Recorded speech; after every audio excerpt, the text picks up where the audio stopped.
Ladies and gentlemen, please welcome owner of Reliance Well Services, Dan Doyle.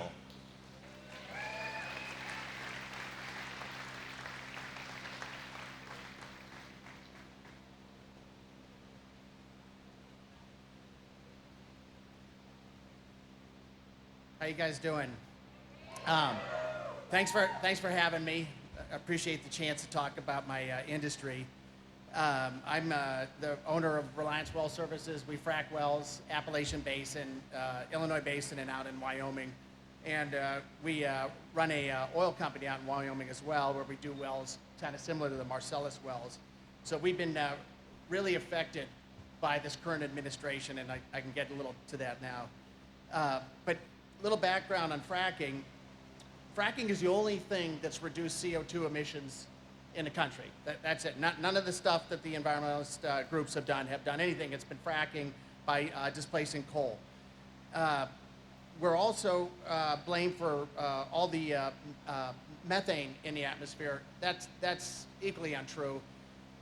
Oil consumption in the United States produces about 7% of methane emissions, or oil extraction, gas about 6%, and the rest is wetlands and agricultural landfills. So it's really kind of a small fraction for such a big fight. But this war on fracking, when I started this company, there was no war on fracking. It was just us going out and working on wells, and there was never any issues. But then with the Obama administration, it started. And in 2012, in his State of the Union speech, he said he was for fracking if done safely, and that's what they all say. They say safely, and what that means is regulation, lawsuits, all sorts of issues that derail you. And while he was saying if he's for it, he also unleashed his AGs, Eric Holder and Loretta Lynch, on our industry. And in 2015, our little tiny company was the recipient of 2 IRS audits, a Department of Labor audit, and an IFTA audit. So all at once. How'd this even happen? I used to have a guy that I emailed with. He was kind of a famous guy, Aubrey McClendon. He started Chesapeake Energy, one of the biggest gas producers in the United States. And they went after Aubrey, and they charged him with a Sherman antitrust violation. Nobody had been charged with a Sherman antitrust violation since the 1930s. So on his way to an arraignment, and this guy was on the cover of Time magazine, but on his way to his arraignment, he hit a bridge. He was going at a high rate of speed, and his car, he drove a natural gas vehicle, it blew up. So Aubrey died, but Eric Holder and Loretta Lynch are just fine. They're fine. Anyways, what followed too was the activist federal judges, all the disinformation, the documentaries, all of which were dishonest. They're all rigged. It's just crazy what they did. And then you had Andrew Cuomo, governor at the time of New York, ordering a study on fracking because there's a lot of shale gas in New York. It came back that it's safe. He orders another one. It came back that it's safe. And Andrew Cuomo still canceled it, said you're not allowed to do high rate fracking in the state of New York. So you have the farmers in Pennsylvania who are leasing their lands doing really, really well, and their neighbors just to the north of them didn't get to participate in the mid-state area. So then Biden comes along, and he's for fracking too. And Kamala's going to do the same thing. But Biden comes along, and he said he's all for it. But on day one, well, when he's in Pennsylvania, he's all for it. And on day one, he shuts down the pipelines. Right away, oil prices started increasing. It wasn't the Ukrainian war a year later that drove prices up. It did take them up higher. But on day one, it was Biden that did that. Under Trump, oil was always right around $55, $60 a barrel. Right now it's 75. Under Biden, it's been as high as 100. Under Obama, for all of 13 and 14, it was always at $100 a barrel. So it's much, much higher under these guys. But so Joe comes in and he does all this stuff with the federal lands. It's much more expensive for us to work in Wyoming now. We're paying about a 33% more in fees out there since he came in due to some stuff that they had done. And now they're doing the delays, the studying this, the studying that. It takes 2 years to look at these species. It goes on and on.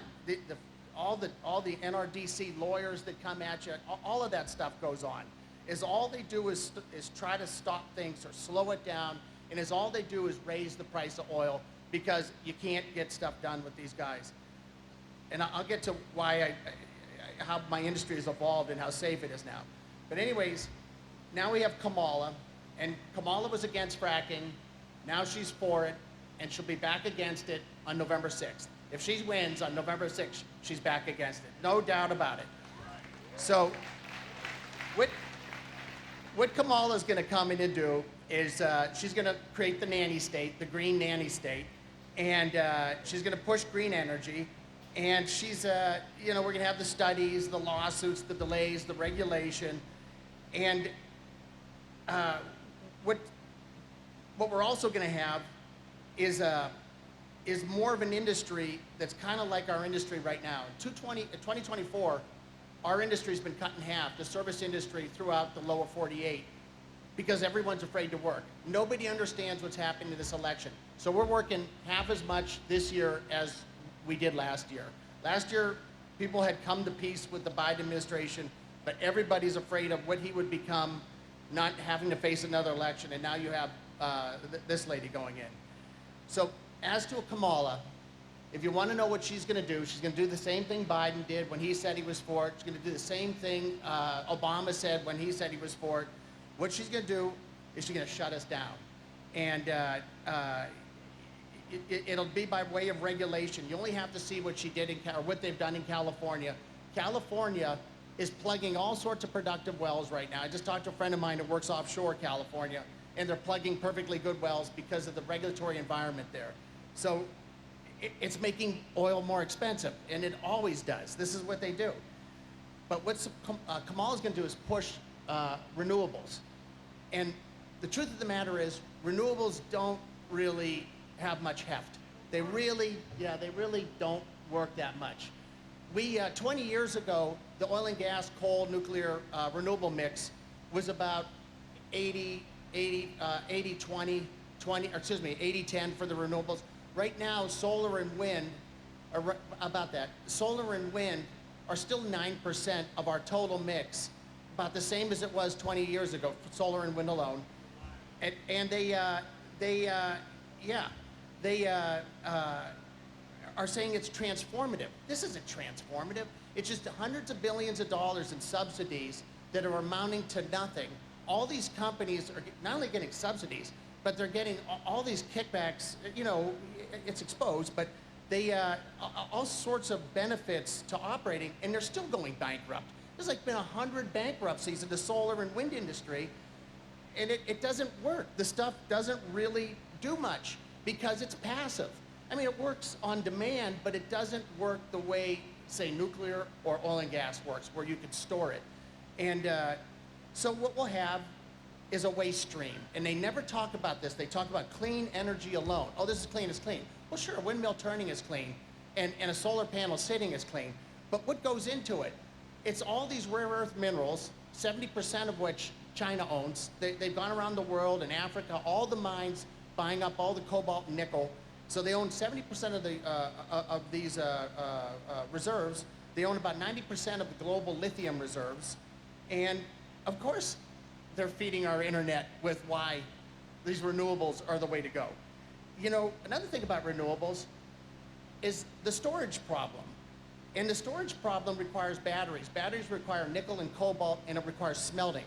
Up in Canada, around Sudbury, they used to smelt, and they probably still do, but they used to smelt it, and it would create acid rain. It would deforest the land. So what they did was they built the Sudbury superstacks. They pushed the smelting toxins 1,200 feet up in the air with the old adage, the solution to pollution is dilution. And so the Canadians downstream 200 miles, had that benefit, but it was diluted. That's how they did it. And the waste stream from renewables is real, it's bad. The strip mining is bad. The water use for lithium mining is really bad. There's nothing really good about it. So you're replacing one extraction industry with another, but we have to subsidize the one. So it's really kind of nuts. But anyways, in closing, I'm going to say this. Oil's about $75 right now. If you were to shut off fracking is about 70% you need fracking for about 70% of the oil wells in the country, or 70% of production. If you were to shut that down or regulate it, you would easily see oil. We've seen it before in what was it? I'm forgetting the year, but it went up to about 140. It's 75 now. If you shut fracking off, you'd go into the hundreds. I don't know where oil would go. So what they'll do is if they shut it off here, they'll go buy it overseas. And the overseas oils that comes into our Gulf Coast is typically very high sulfur, very polluting, whereas shale oil is very light, low gravity, no sulfur, or minimal sulfur. It is the cleanest burning oil being produced in the world today.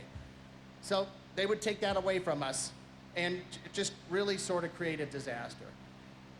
The final thing is, I know a lot of these these climate zealots think they're doing the right thing, but who suffers are the poor and the middle class, because they can't afford this.